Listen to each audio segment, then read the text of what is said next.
Bienvenidos. Hoy nos metemos de lleno en un material que la verdad me ha dejado pensando muchísimo. No es un texto antiguo ni un documento histórico, sino, bueno, una obra de ficción que se atreve a hacer las preguntas más grandes. Son extractos de El Código de Adán de Oscar Rico, y la idea hoy es explorar esta reimaginación tan audaz de nuestros orígenes. Nos plantea algo. ¿Y si la historia de la creación no va de pecado y castigo? Si en realidad va de, no sé, ingeniería genética, una misión de supervivencia cósmica y el despertar de la conciencia casi por accidente. O quizá como una rebelión. Es que ahí está la magia, ¿no? La buena ficción especulativa hace eso. Coge los cimientos de una historia que creemos que no sabemos de memoria. Adán, Eva, el jardín. Y de repente le da la vuelta por completo. Y no para darnos una nueva verdad, sino para usar esos arquetipos como un espejo. Te obliga a preguntar, ¿qué es la libertad en realidad? ¿De dónde viene esa sensación que a veces tenemos de que algo falta? Y sobre todo, ¿y si no somos una creación defectuosa, sino un proyecto con un potencial que ni nuestros creadores vieron venir? Exacto. Y para empezar a entender ese proyecto, la historia nos saca de la Tierra.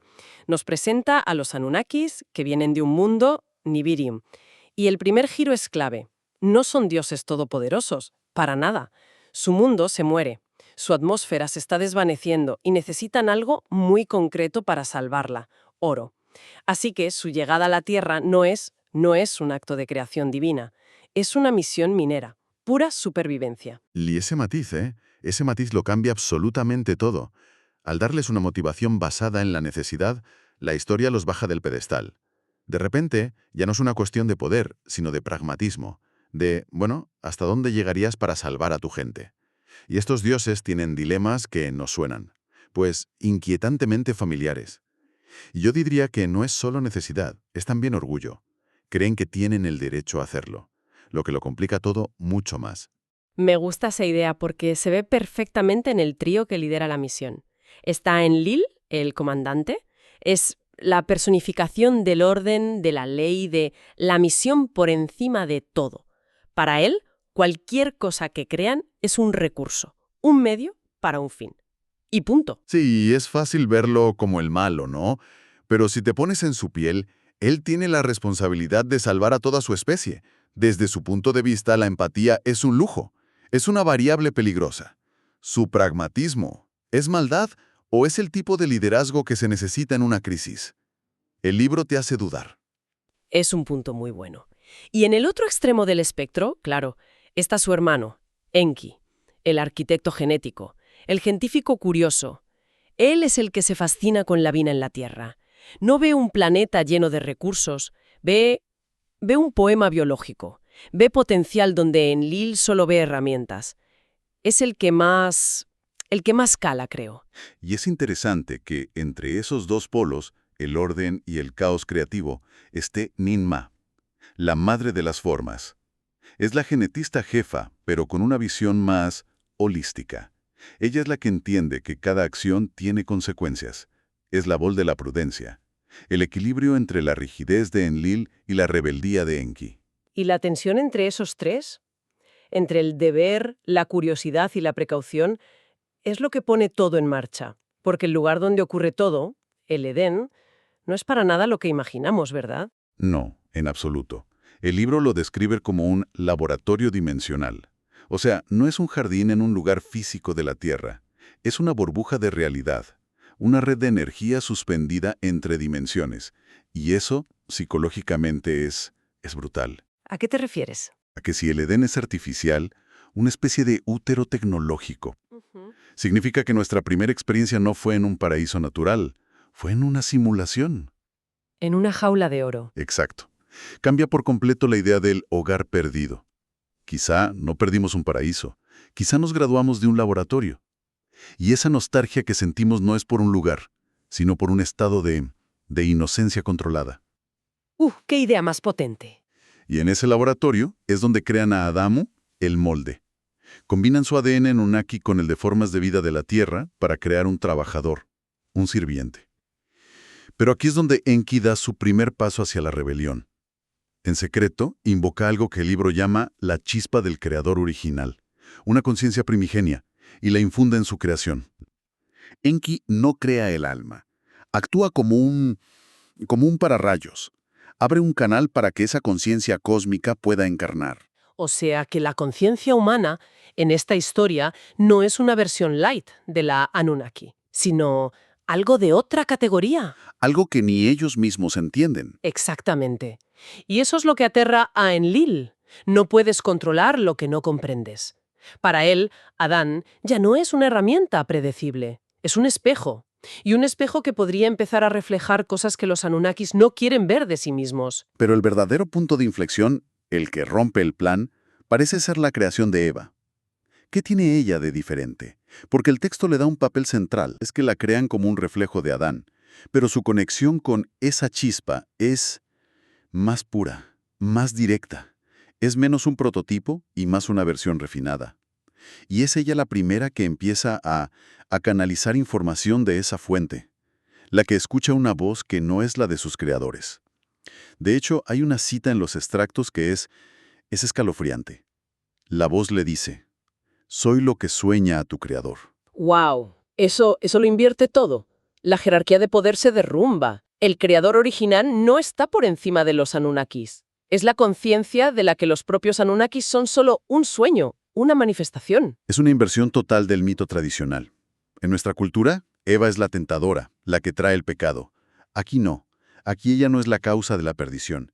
Es el catalizador de la iluminación. Es la primera conciencia despierta. Es la que trae la revelación. La portadora de la luz, no de la oscuridad. Y de esa conexión tan profunda entre ellos nace algo que los Anunnakis no previeron: el amor.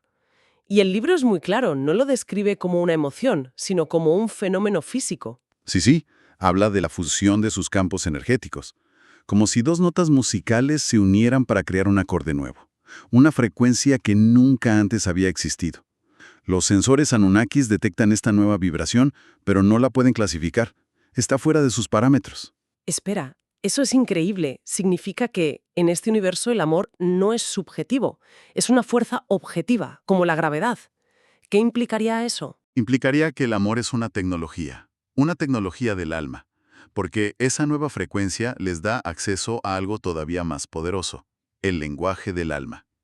Descubren que pueden influir en la realidad del laboratorio con su intención, a través de vibraciones, de sonidos, hacen florecer las plantas con un sonido, cambian el curso de un arroyo con otro. Su conciencia, unificada por el amor, se vuelve creativa. Y ahí es cuando Enlil pasa de estar preocupado a entrar en pánico. Claro, por supuesto, porque el poder de los Anunnakis se basa en su tecnología, en su capacidad para manipular la materia. Pero si estos sirvientes pueden hacer lo mismo usando solo su conciencia, ¿qué los diferencia de los dioses? La jerarquía se empieza a desmoronar. La creación ya no es una herramienta, se está convirtiendo en una amenaza. Y esa amenaza cristaliza en el árbol de la rebelión y su fruto, que en esta versión no es un acto de desobediencia, sino un acto de recuerdo.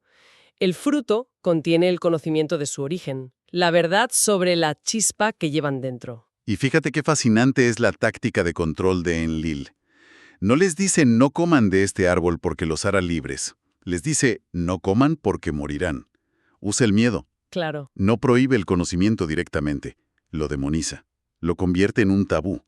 Es una estrategia de control mucho más sutil y mucho más efectiva. Pero al final no funciona. Y ante este despertar, el Consejo Anunnaki decide terminar el experimento, sellar el Edén.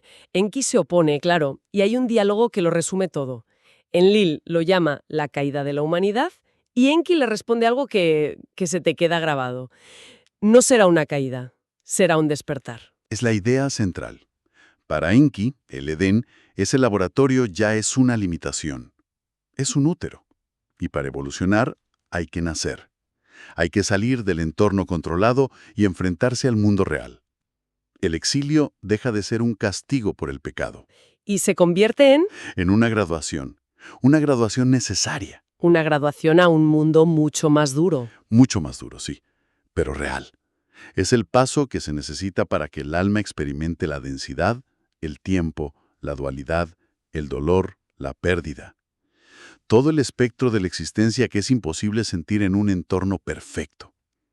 El libro, en el fondo, elimina la culpa de la narrativa humana y la reemplaza con un propósito. No estamos aquí porque fallamos una prueba. Estamos aquí porque la aprobamos. Ya. ¿Y cómo es la vida después de esa graduación? El texto describe que fuera del Edén la conexión se pierde, la humanidad olvida.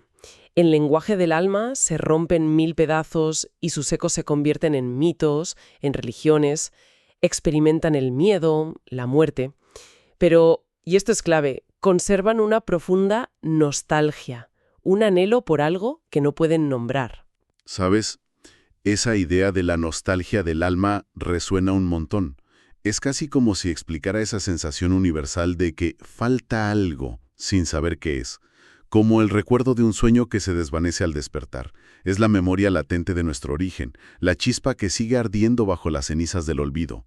Toda nuestra búsqueda de lo divino, de un propósito, en esta historia es el alma intentando recordar su propio nombre. Pero Enki no los dejó con las manos vacías. Y aquí viene la gran revelación.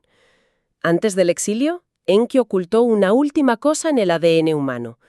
Una secuencia latente, un código que él llama el canto del regreso. Una especie de troyano espiritual.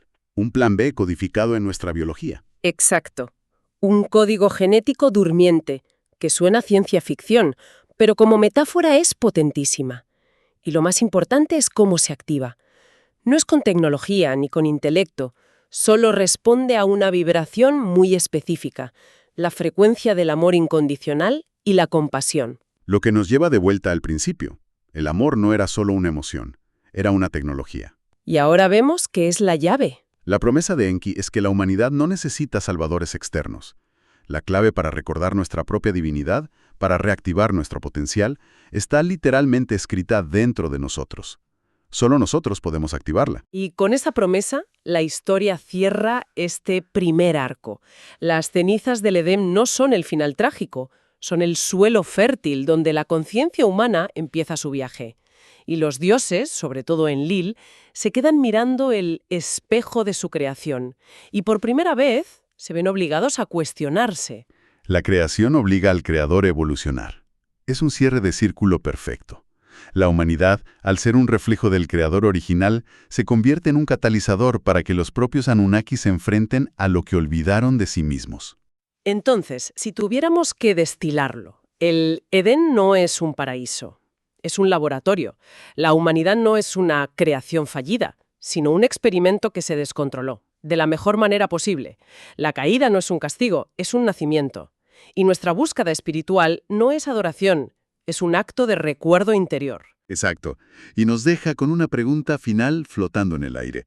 La historia plantea una posibilidad muy provocadora. ¿Y si el propósito del ser humano no es adorar a los dioses, sino llegar a ser como ellos? ¿E incluso superarlos? ¿Y si el paraíso no es un lugar en el pasado al que hay que regresar, sino un estado de conciencia que estamos destinados a construir, aquí y ahora, desde dentro, a partir de las cenizas de lo que creíamos haber perdido?